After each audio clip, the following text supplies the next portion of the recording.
नमस्कार दोस्तों, स्वागत है आपका नए चैनल ऑर्गेनिक फार्मर में। दोस्तों, सबसे पहले सवाल ये उठ रहा होगा कि ऑर्गेनिक फार्मर नया चैनल क्यों। तो दोस्तों, जैसे हमारा पहला चैनल जो जैविक किसान के नाम से है, बहुत अच्छा कर रहा है, कंटिन्यूसली सब्सक्राइबर भी बढ़ रहे हैं, वॉच टाइम भी बढ़ रहा है, व्यूअर्स भी बढ़ रहे हैं, दूसरे साथियों तक उसकी रीच उतनी नहीं हो पा रही है। तो मैंने कुछ जो यूट्यूब पे चैनल चलाते हैं साथी, उनसे पूछा, बात करी, तो उन्होंने मुझे समझाया कि जैसे रिसर्च किया, उन्होंने देखा तो बताया कि आपका जो चैनल है नितिन जी, ये बहुत पुराना है, आपने 2011 में ये चैनल बनाया था। और यूट्यूब का जो एल्गोरिदम है, यूट्यूब की जो टेक्नोलॉजी है, वो आज की डेट में क्या कर रही है कि जो पुराने चैनल हैं और उनके सब्सक्राइबर कम हैं या उनका व्यूअर्स कम है, तो उनको बहुत ज़्यादा सपोर्ट नहीं कर रही है। तो 3-4 साथियों से बात करी जो यही अपना खेती संबंधी चैनल चलाते हैं, तो उन्होंने सभी ने मुझे सलाह दी कि एक नया चैनल बनाया जाए। इससे फ़ायदा ये होगा कि नए चैनल के तौर पे यूट्यूब की जो एल्गोरिदम है वो हमें ज़्यादा सपोर्ट करेगी। हमारी जो अपनी जो हम सब साथी जुड़े हुए हैं साथ में, हम तो क्योंकि वापस इस चैनल पे आ जाएंगे, सभी लोग इसको सब्सक्राइब कर लेंगे, आप सब लोग जो देख रहे हैं। जो नया एक कोई साथी है, दूर है, हमें नहीं जानता है, तो उस यूट्यूब चलाता है, उस तक हमारी वीडियो पहुंचे, उसके लिए एक नए चैनल की ज़रूरत है। नए चैनल को यूट्यूब जो है वो ज़्यादा प्रमोट करता है। तो इस वजह से ये वीडियो हमने अब इस वाले चैनल पे मैं डाल रहा हूँ। तो जब ये बात तय हो गई, फाइनल हो गया कि नया चैनल बनाना है, नई वीडियो आनी है, तो फिर मन में ये आइडिया आया कि तो जो शुरुआत है क्यों ना वहीं से करें जहाँ से मैंने शुरुआत करी थी। तो साथियों, आज हम खड़े हैं आपके अपने काजला नेचुरल फार्म में, और ये पीछे आप देख रहे हैं मेरी ऑर्गेनिक सरसों है, इसी को बैकग्राउंड में मैंने लिया है। तो आज हम इस वीडियो में क्या क्या करने वाले हैं वो मैं आप सबको बता देता हूँ। सबसे पहले तो मैं आपको ले आया हूँ नेचुरल फार्म पे। तो नेचुरल फार्म का एक टूर हम करेंगे, सभी जो भी फसलें यहाँ पे उगी हुई हैं उन सब के बारे में जानेंगे, और उनकी थोड़ी थोड़ी हिस्ट्री में बताऊंगा कैसे किया, क्या किया। और साथ ही साथ फिर इस टूर के बाद हम बात करेंगे कि कैसे मैंने शुरुआत करी थी और किस तरह से आज हम यहाँ तक पहुँचे हैं, क्या क्या समस्याएं आई, कैसे कैसे फिर इस चीज़ों को हमने टैकल किया और आज कहाँ तक पहुँच पाए हैं काजला नेचुरल फार्म्स पे। तो आज बहुत कुछ एक्साइटेड होने वाला है इस पूरी वीडियो में। तो सबसे पहले हम टूर करेंगे हमारी सरसों का, फिर गेहूं का, फिर गन्ने का। तो ये तीनों टूर करेंगे, खेत दिखाऊंगा मैं आपको अपने सारे, कहाँ कहाँ क्या हो रहा है। और उसके बाद हम चर्चा करेंगे, लगभग 3-4 मिनट का वीडियो रहेगा, उसमें पूरी एक हिस्ट्री में बताऊंगा कि किस तरह से मैं ऑर्गेनिक फार्मिंग में आया, कैसे मैंने शुरुआत करी, कहाँ कहाँ दिक्कतें आई और आज कहाँ तक मैं पहुँच पाया हूँ। आप लोगों के सहयोग से हम सब मिलके कहाँ तक इस चीज़ को लेके आए हैं। तो ये पूरा वीडियो आप ध्यान से देखिएगा, स्किप मत करिएगा कहीं भी, कंप्लीट जानकारी के लिए। तो जो दोस्तों सब आप सब देख रहे हो, सबसे पहले रिक्वेस्ट यही है कि चैनल को सब्सक्राइब कर लीजिए और बेल आइकन ज़रूर प्रेस कर लीजिएगा, इससे नए आने वाली वीडियो आपको लगातार मिलती रहेंगी। और वीडियो को लाइक ज़रूर कर दीजिए, इससे क्या होगा कि नए साथियों तक वीडियो पहुँचेगी और जो एल्गोरिदम है उसमें सजेस्टेड वीडियो में ये दिखने लग जाएगी, नए नए साथियों तक मिलेगी, परिवार हमारा बढ़ता चला जाएगा। जैविक किसान पे भी हमारे लगभग 1900 सब्सक्राइबर कल हो गए हैं हम सब साथी। तो जल्दी से जल्दी फटाक से सभी साथी इस पे आ जाइए, सारे सब्सक्राइब कर लीजिए, वीडियो लाइक करिए, शेयर करिए और ज़्यादा से ज़्यादा लोगों तक इसको पहुँचाइए। चलिए फिर शुरू करते हैं फार्म टूर। तो साथियों, स्वागत है काजला नेचुरल फार्म पे, और ये हमारा खेत है, ये देवस्थान और ये करंज का पेड़ और ये ट्यूबवेल है। ये गन्ना हम इस खेत से काट चुके हैं। वहाँ दूर आपको एक और गन्ने का खेत दिख रहा है वीडियो के बिल्कुल बीच में, वो ऑर्गेनिक गन्ना है। ये यहाँ पे जो नर्सरी हमने लगाई थी, सरसों का खेत है, और सरसों के बाद गेहूँ है, फिर आगे गन्ना है। तो चलिए आगे बढ़ते हैं। सबसे पहले मैं आप लोगों को दिखाऊँगा, ये जो ट्यूबवेल है ये सबमर्सिबल है बेसिकली, और ये हौद है, इसमें पानी आ जाता है और जो इस नाली के माध्यम से सभी खेतों को जाता है। ये एक हौद हमने बनाई हुई है, इसमें हम जीवामृत या जब कभी भी वेस्ट डिकम्पोजर का घोल बनाना है ज़्यादा मात्रा में, तब इसका प्रयोग करता हूँ, अन्यथा ट्यूबवेल की चाबी नहीं है मेरे पास खोल के दिखाता। तो इसके अंदर 2 ड्रम 200-200 लीटर के मैंने रखे हुए हैं, उनमें से पाइप आके कनेक्ट कर देता हूँ मैं इसमें यहाँ पर, और वो मिल जाता है इसमें। तो ये हौद आपने देख ली। अब हम बढ़ते हैं हमारी सरसों की तरफ। ये यहाँ पे खड़े होके मैंने वीडियो बनाई थी अभी, जो पहले भाग में आपने देखी इसमें।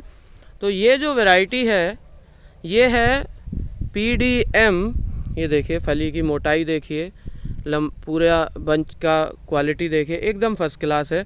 तो ये है PDM 31 पूसा 00 मस्टर्ड 31 करके ये वैरायटी है। पीली सरसों है ये, और इसका दाना काफ़ी बारीक है, बिल्कुल राई जैसा दाना है पीले रंग का। और इस सरसों की अगर मैं बात करूं तो इस खेत में मैंने गन्ना था, हमारा गन्ना जो निकाल के गुड़ बना दिया उसका, और जो पत्ती थी वो खेत में मिला दी। खेत में मिलाने के बाद इसकी क्योंकि पानी की ज़रूरत नहीं पड़ी थी, खेत में इतनी नमी थी, तो इसको फिर हमने बो दिया सरसों को। और जब ये लगभग 1.5-पौने 2 माह की हो गई थी, तो इसको फिर हमने तब पानी दिया। उस पानी में कोई ख़ास फर्टिलाइज़र कुछ भी नहीं मिलाया गया। और उसके बाद फिर हमने इसमें 1 स्प्रे पंचगव्य का किया, और 1 स्प्रे जो किया था वो वेस्ट डिकम्पोजर आधे में और आधे में गुड़ के पानी का किया था। तो वो सब चीज़ें करी हमने इसमें, और अब इसकी फ्लावरिंग लगभग ख़त्म हो गई है, पूरी फ्रूटिंग पे ये आ गई है। अब ये पकेगी धीरे धीरे, तो अच्छी उम्मीद है कि इसका प्रोडक्शन अच्छा आएगा जिस तरह के बंचेस इसमें हैं। ये आप देख रहे हैं साथियों सरसों के बगल में ये बंसी गेहूं है।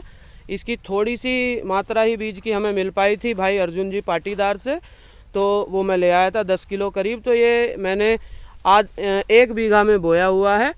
ये जो पेड़ आप देख रहे हैं शीशम का, इसके इस तरफ जो है सारा बंसी है, और उस तरफ जो है HD 3086 है, तो उसकी तरफ भी चलते हैं। ये जो गेहूं की बुआई हमने की थी, इसमें भी अगेन गन्ना काट के उसकी पत्ती को जोत के और फिर इसमें गेहूं की बुआई की थी। कोई भी केमिकल फर्टिलाइज़र इत्यादि इसमें इस्तेमाल नहीं हुआ था। और इसका जो हमने बीज को जो शोधित किया था वो किया था पंचगव्य से। तो पंचगव्य से शोधित किया, और उसके बाद जब भी इसमें पानी की आवश्यकता हुई, मतलब 1 माह पे फिर 2 माह पे, तो दोनों बार ही बारिश हो गई और इसमें माइकोराइजा आदि हम नहीं डाल पाए। ये देखिए, तो ये अब यहाँ से जो है HD 3086 की शुरुआत हो गई, और इसका कलर आप देख सकते हैं कितना अच्छा कलर आ रहा है। और इसमें मैंने प्लान किया था कि इसको मैं माइकोराइजा दूंगा, बाज़ार से ला के रखा हुआ था, और सागरी का जो इफ्को के ग्रेन्यूल्स आते हैं वो डालूंगा, लेकिन प्रकृति ने मौका ही नहीं दिया। और ये एक इनर साइन भी हो सकता है कि इसको इसकी ज़रूरत भी नहीं पड़ी।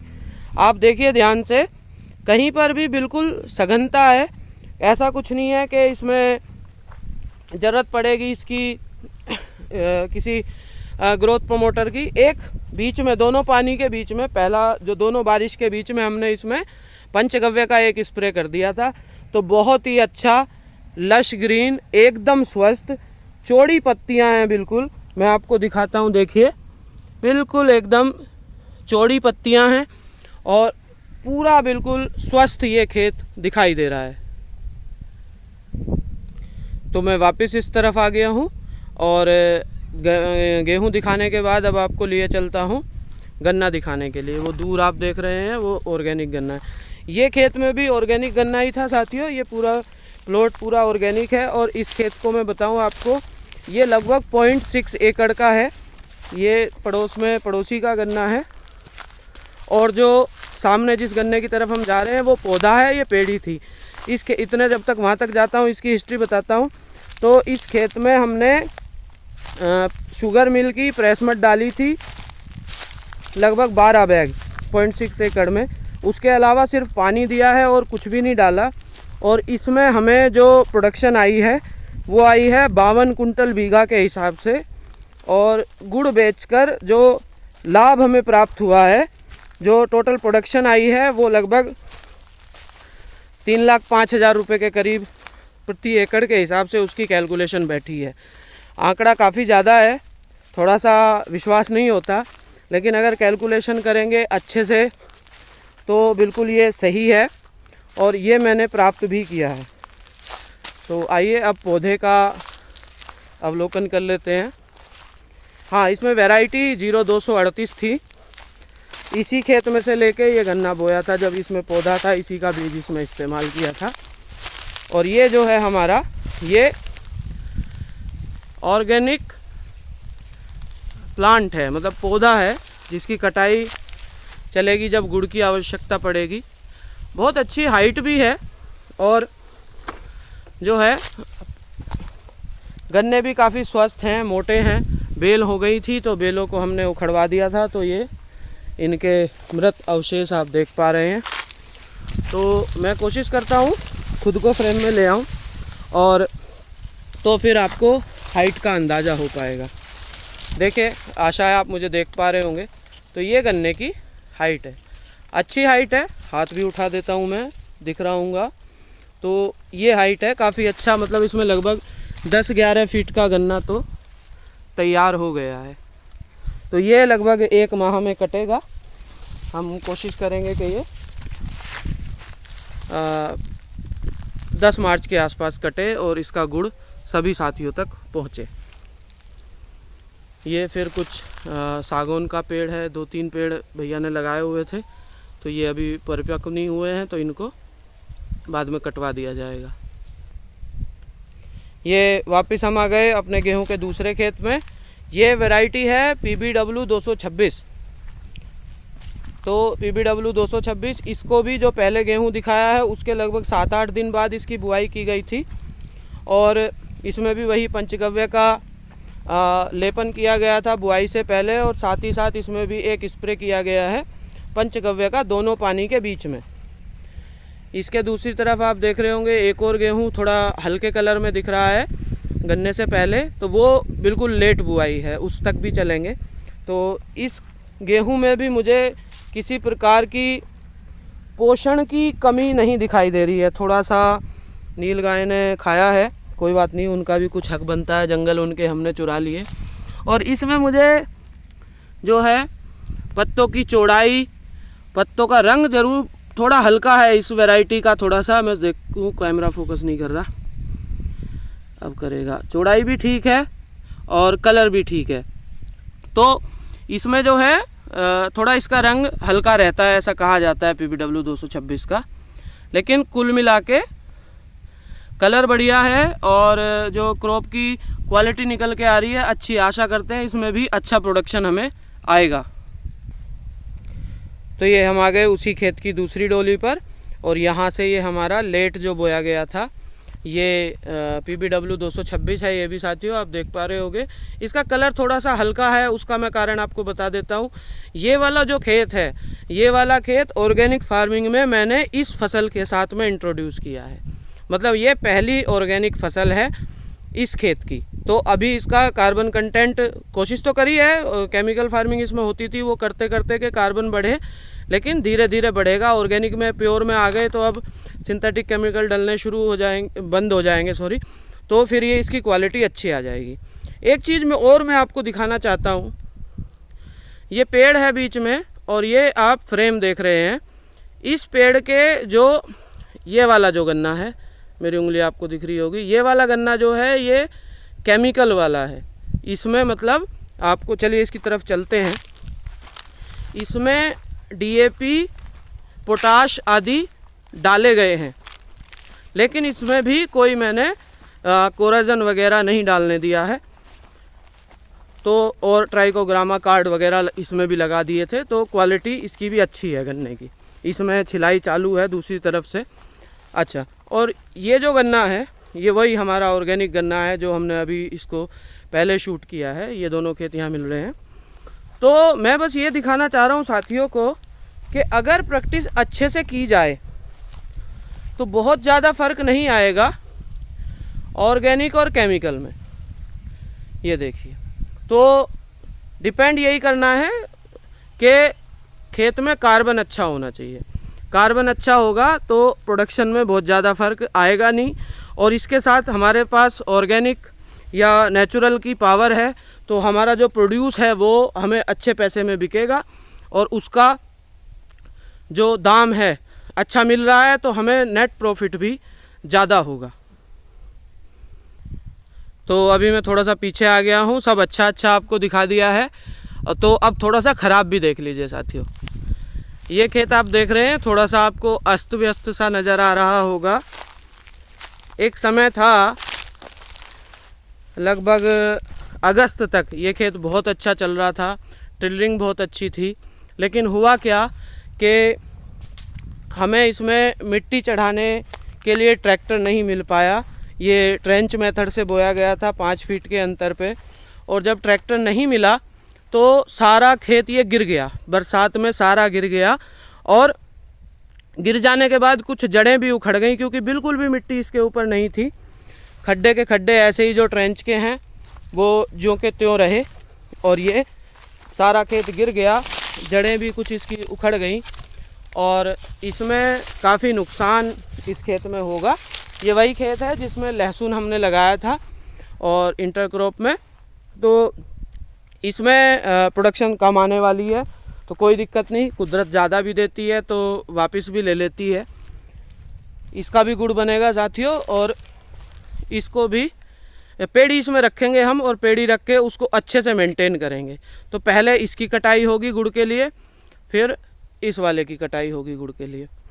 तो अच्छा ही अच्छा नहीं देखना चाहिए, सारी चीज़ें देखनी चाहिए। चलिए, तो साथियों वापस हम सरसों के पास आ गए हैं, क्योंकि हमें देखना है ये वाला छोटा सा प्लॉट है, आप दूर तक देख रहे हैं, थोड़ी सी जगह में गन्ने की रोपाई की गई है। ये वो नर्सरी है जिसका पीछे वीडियो मैंने बनाया था, कैसे कैसे बनाई है, वो रोपाई हमने करी थी। आप देख रहे होंगे थोड़ी सी घास काफ़ी हो गई है। कारण यही है कि पिछले 1-1.5 माह से इसमें कोई जुताई खुदाई नहीं हो पाई, और बारिश रह कर हो रही है। लेकिन मैं जो यहाँ पे आप सबको दिखाना चाहता हूँ, पौधे की नर्सरी लगाने का जो मेन फ़ायदा है वो ये है। देखिए कितने सारे इसमें अच्छे टिलर्स हैं, नंबर ऑफ़ टिलर्स काफ़ी हैं, 7, 8, 10 तक हैं। और ये जो आप देख रहे हो ये वैरायटी है पंजाब 092, ये लाइन और ये लाइन, ये दोनों लाइन यहाँ पे थोड़े थोड़े 6-6, 8-8 पौधे थे। इसके बाद ये वाली वैरायटी जो आप देख रहे हैं, ये सरसों का एक पौधा यहाँ आ गया कुदक के, और ये है 86-032 महाराष्ट्र की।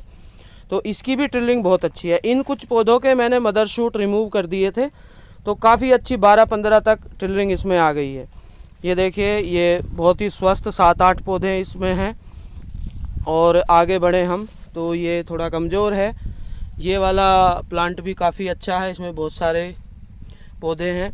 और इसके बाद जो है ये वाली वैरायटी हमारी आ जाती है CO 238, जो मुख्य रूप से बहुत ज़्यादा पॉपुलर है।